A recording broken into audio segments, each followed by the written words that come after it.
अरे बुआ जी, आप कैसे हो? देखो ना, एक ही शहर में रहते हुए भी मिल नहीं पाते।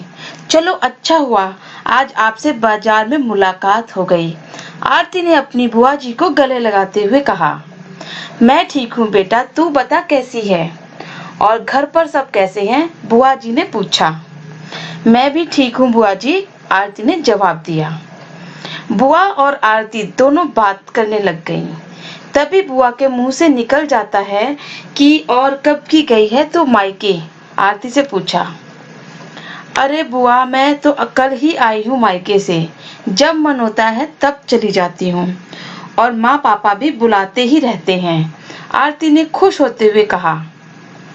आप कब की गई हो मायके? आप तो शायद कभी जाती ही नहीं हो, क्योंकि कभी माँ आपके आने जाने का जिक्र नहीं करती।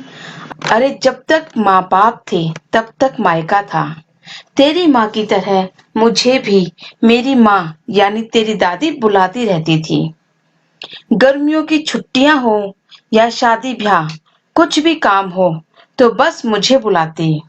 और जब से माँ बाप का देहांत हो गया तब से मायके जाना ही छूट गया, या यूं समझ, भाई भाभी तो बुलाना ही छोड़ दिया। यह कहते कहते बुआ की आंखें नम हो गईं। आरती ने बुआ की आंखें नम होते देख बोली। क्या बुआ, वो घर आपका भी तो है, जब मन करे चली जाया करो। नहीं नहीं आरती, बिन बुलाए का मान नहीं होता। अपने भी आत्मसम्मान को ठेस पहुंचती है। और जब माँ बाप होते हैं तब बात कुछ और ही होती है, बुआ जी ने कहा।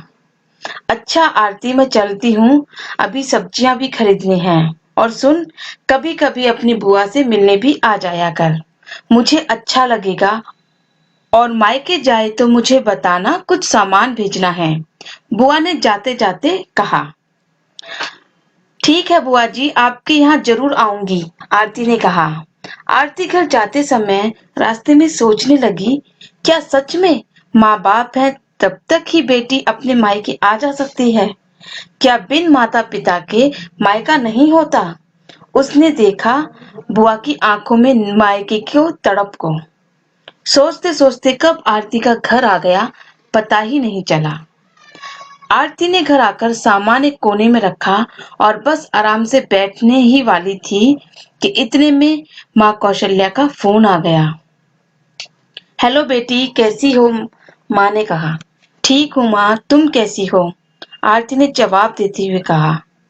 सुन बेटा, परसों यहाँ पर एक छोटा सा प्रोग्राम रखा है, तो तू जरूर आ जाना। और हाँ, ज्यादा दिन के लिए आना, तेरे आने से घर में रौनक सी आ जाती है, माँ ने कहा। क्या प्रोग्राम है और कौन कौन आ रहा है? आरती ने अपनी माँ से सवाल किया।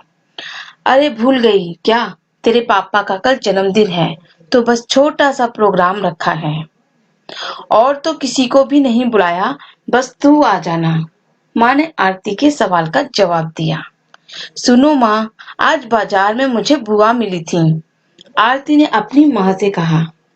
अच्छा, कैसी है वो और क्या कर रही थी? माँ ने पूछा। और मुझसे क्या कह रही थी? अगर रायपुर जाए तो मुझे बताना, कुछ भेजना है। मैंने लगे हाथ पूछ भी लिया, क्या भेजना है बुआ जी?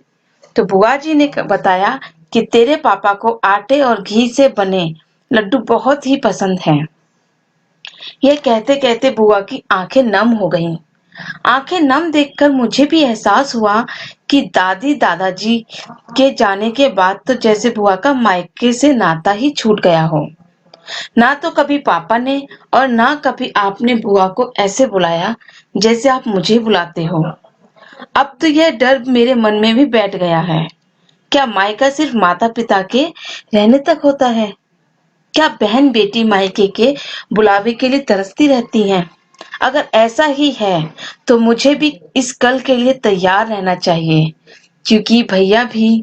ये कहते कहते आरती रोने लगी और फोन रख दिया। आरती की बात ने कौशल्या जी को सोचने पर विवश कर दिया था। क्या वो सच में ऐसे समाज की नींव रख रही हैं? सासू माँ बाबूजी के रहते दीदी की हंसी कितनी गूंजती थी इस घर में। जब भी दीदी मायके आती तो कभी कपड़ों की दरी बनाती, कभी सहेलियों के साथ मिलकर जाने पर बचपन की बातों में डूब जाती थी। दीदी के आने से मानो त्योहार सा लगता था। लेकिन वक्त के साथ भूल गई थी, ये घर अगर उसकी बेटी का मायका है तो इस घर की पहली बेटी उसकी ननद भी है। फिर से अपने घर की बेटियों की हंसी सुनने के लिए जब उसने अपनी ननद को फोन किया तो भाभी की आवाज सुनकर ननद यानी कि बुआ जी का गला भराया।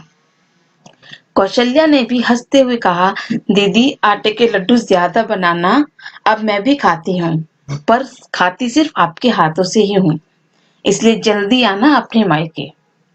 दोनों की भीगी भीगी हंसी सारे माहौल में गूंजने लगी। बुआ कौशल्या जी के बुलावे से इतनी खुश हुई जिसे शब्दों में बयान नहीं किया जा सकता। बुआ ने आरती को फोन किया और कहा, सुन, दोनों एक साथ चलेंगे अपने मायके। यह सुनकर आरती भी खुशी से झूम उठी और कहने लगी, मायका कभी ना छूटे। आरती और बुआ के आने पर कौशल्या जी के घर में त्योहार जैसा माहौल हो गया और आरती का डर भी दूर हो गया। सच में बहन बेटियों ही घर की रौनक होती हैं।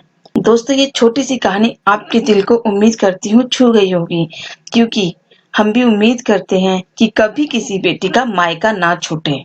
अगर आप भी किसी की भाभी भैया हैं तो आपसे यही रिक्वेस्ट करते हैं कि अपनी बहन बेटियों को आने के लिए बार बार बोलते रहें, ताकि उन्हें कभी ये एहसास ना हो कि उनके माँ बाप के बिना उनका मायका छूट गया है। क्योंकि दोस्तों, लड़कियों के लिए मायका बहुत ही अनमोल जगह होती है। उम्मीद करती हूँ आपको कहानी पसंद आई होगी, तो इसे लाइक और शेयर करना बिल्कुल मत भूलिए और कमेंट बॉक्स में भी हमें बताइए कि आप अपनी क्या राय देते हैं। धन्यवाद।